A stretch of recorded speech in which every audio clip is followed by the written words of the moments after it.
There's a moment in the 2005 King Kong film that doesn't explode with action or massive destruction, but it hits deeper than most would ever expect.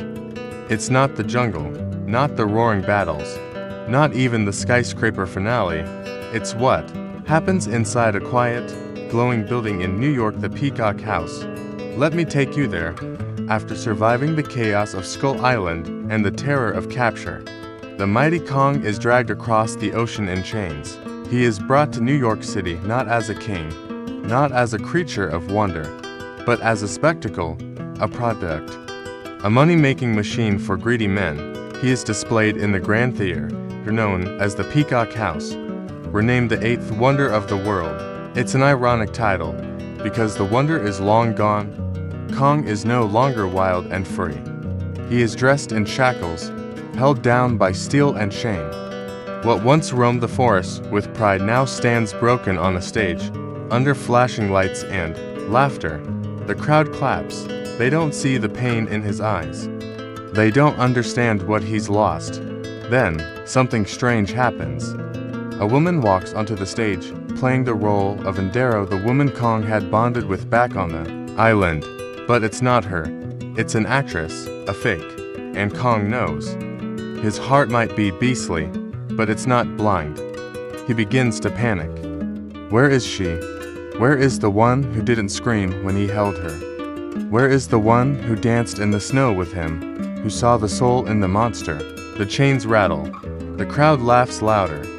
But inside, Kong is done being a prisoner. With one mighty roar, he breaks free. The theater erupts in panic. People run. Glass shatters. Lights burst. But this is not just destruction for the sake of violence. This is a broken soul reclaiming its freedom. Kong crashed out of the Peacock House not to conquer, not to destroy, but to find the only human who ever looked at him with kindness. He doesn't want revenge. He wants connection. And when he finds Anne, it's not chaos he brings, it's peace. The raging beast becomes calm again the moment she places her hand on him. In the cold snow of New York, he simply wants to be with her, far from noise, far from greed, far from cages.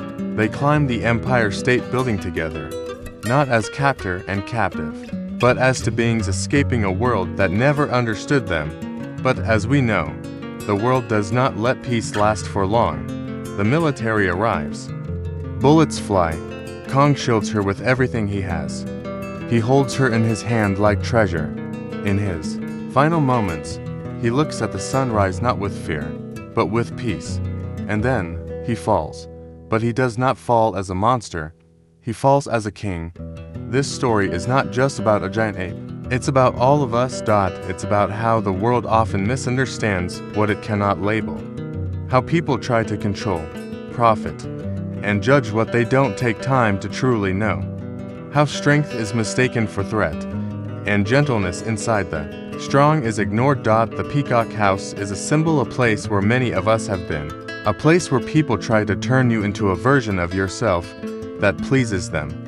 Where your real value is overlooked because it doesn't fit their idea of entertainment or usefulness. But like Kong, you are not made to be caged. No matter how many lights blind you or chains bind you, your soul was made for freedom. You were made to feel, to fight, and to love deeply. So, when life tries to trap you in its version of the Peacock House, remember who you are. Break the chains. Walk away from the lies. Find your peace. Protect the few who see your worth. And never, ever let the world define you. Because real strength is not in how loud you roar, but in who you fight for when no one else stands with you. And when your time comes, make sure you don't fall like a show. Fall like a legend. Fall like a king.